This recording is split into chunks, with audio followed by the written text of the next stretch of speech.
Hi guys and welcome to Fandom Newbie. My name is Shruti and today I'm going to be doing a book wrap-up video of all the books that I read in the month of May. So the first two books are The Secret of the Nagas and The Oath of the Vayuputras by Amish Tripathi. So I read The Immortals of Meluha last month, and while I really enjoyed the plot, I did have a few problems with the character development, the way the relationships were developed, and also some of the writing style of Amish Tripathi in this book. But because I enjoyed the plot, I picked up The Secret of the Nagas, and I have to say that I was very pleasantly surprised by the improvements that Amish Tripathi has made in that book. Like, the character development became a lot better. The plot also just got a lot better. Like, it got so much more mystery, it got so much more intrigue, and I felt the writing style also got a lot better and it complemented the mysteriousness of the plot. So I was very pleased with book 2. But then I read book 3, The Oath of the Vayuputras, and I feel like with this book we just kind of regressed back to The Immortals of Meluha. The writing became a little bit repetitive again. The character development just got extremely wonky. Like, the way characters were developed in the first and two books kind of just crashed in the third book, and characters were behaving in ways that I just could not understand. And like, the reasonings that were given also for these characters, like motivations and why they were doing these things, just didn't make sense to me. Like, I don't know, it just got really strange in book 3. So I will be doing a full spoiler discussion of this book series on my channel soon, where I'll be discussing everything in detail. But yeah, basically The Oath of the Vayuputras left me feeling a little bit confused and disappointed towards the end. So if I had to kind of rank the series, I would say that my number 1 book in the series, The Secret of the Nagas, I really enjoyed that book. Number 2 is The Immortals of Meluha, and number 3 would be The Oath of the Vayuputras. The next book I read is Mouse by Art Spiegelman. So this book is a graphic novel, and it basically follows the author's father's struggles during World War II. So basically Art Spiegelman's parents were both Jewish, and it follows their journey in Nazi-occupied Poland as they have to go through all the Jewish ghettos. They have to hide in people's underground cellars, and how they unfortunately end up at Auschwitz concentration camp. This book was hauntingly good. Like, it's a story of resilience, it's a story of strength, it's a story of courage, and also it's a story of love. Like, the love that is in between Anja and Vladek Spiegelman, those are Art Spiegelman's mom and dad. Like, that love was so heartwarming to read about, and it really touches your heart. And I mean, it's just a story of life and of endurance. Like, it really goes through all the atrociously horrible things that these people had to go through during World War II. And it captures like their will to survive. And that was so good to read. The next book I read was 1984 by George Orwell. So 1984 is a dystopian novel. I think it's basically like the king of all dystopian novels. But basically it's about this totalitarian government that kind of rules Europe and North America, I believe. And this government basically controls every aspect of your life. Like, it controls everything about your life, including what is in your mind. Like, yeah, they also control what you think. This book really opens your eyes to how scary politics can become. Especially, like, you know, when you have a kind of mob mentality where you stop questioning things in society and you also stop thinking for yourself. And I mean, when I was reading this book, I kind of started drawing parallels to what is happening in some countries right now, like today in the world, how politics has changed in the world in the past few years, and just how things kind of resemble what's happening in this book. And that's what really gave me goosebumps, and like, I couldn't stop thinking about it after that. The next book I read was The Starless Sea by Erin Morgenstern. This book was chaotic, but in a very good way. So this book follows our main character, Zachary. So one day Zachary is in his college library and he finds this strange book that he finds quite intriguing, and he picks it up. So when he first starts reading it, it seems to be a book of like scattered short stories. But then suddenly he stumbles upon a chapter in this book which is about him. Like, it is about his past. This then leads Zachary on to this whirlwind journey, which is full of like secret book societies, hidden worlds, magic, and they all lead to a place which is called the Starless Sea.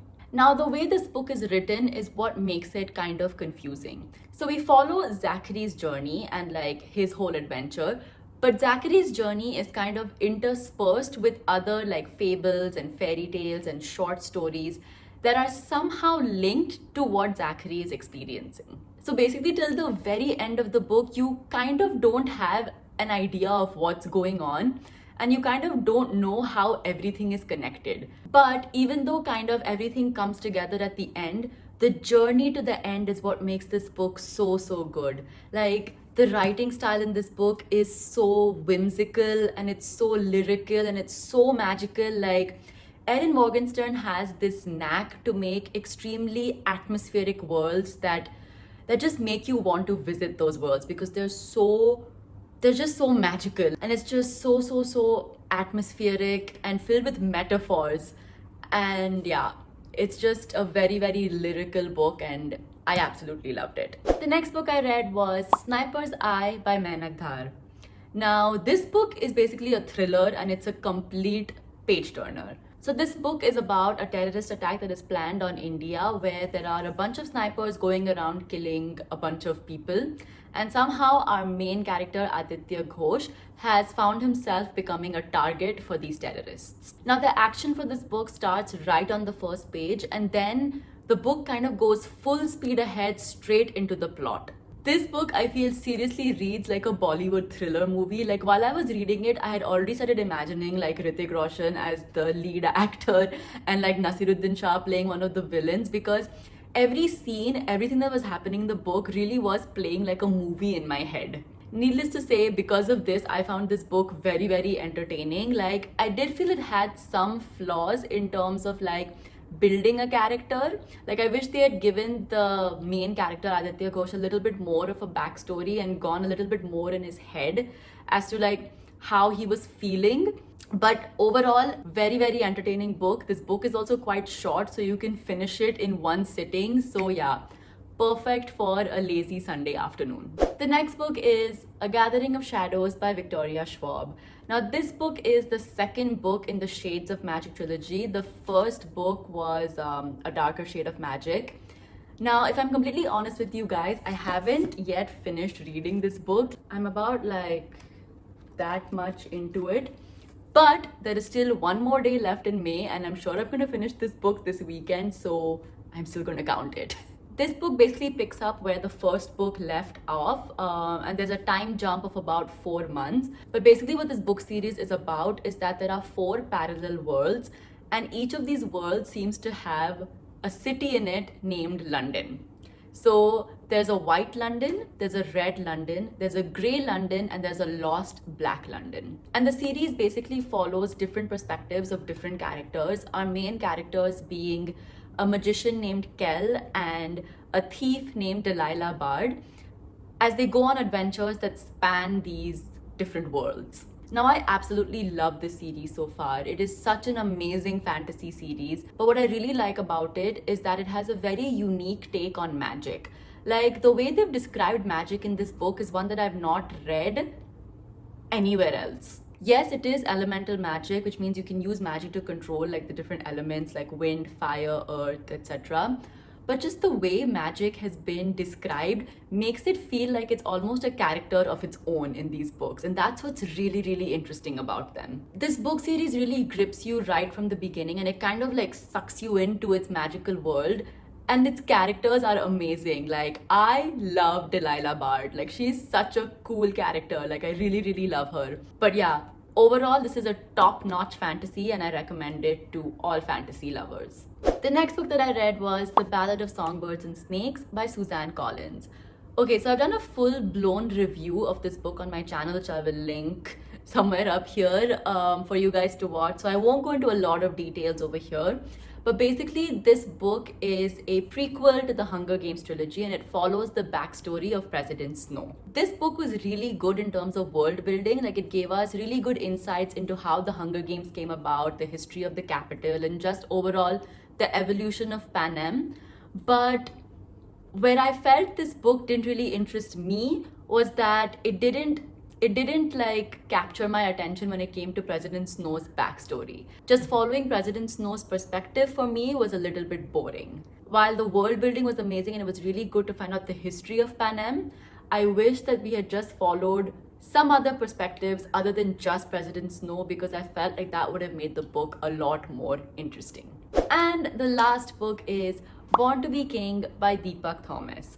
Now, this book is an Indian fantasy novel and it was so much fun to read. So, this book follows the journey of Princess Kautilya, who, unlike her brothers who have been born with like special talents and gifts, is born to be quite plain. But then her family is betrayed and she gets arrested, and her life completely changes after that, because then she meets this group of misfits and she joins a rebellion and she goes on an adventure of a lifetime. What I loved about this book were its characters. Like, its characters were super quirky and really fun to follow.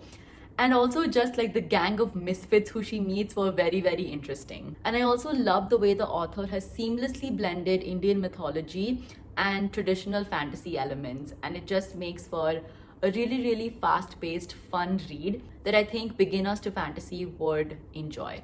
So yeah, those were all the books that I read in May. I hope you guys enjoyed this video, and I hope that I've given you guys some recommendations as to what your next book should be. But yeah, if you like this video, give it a big fat thumbs up, and of course leave a comment down below letting me know what books you read in May, because I would also like to have some book recommendations. And yeah, if you like videos like these, then do subscribe to my channel for more book related videos. I'll see you guys next time. Bye.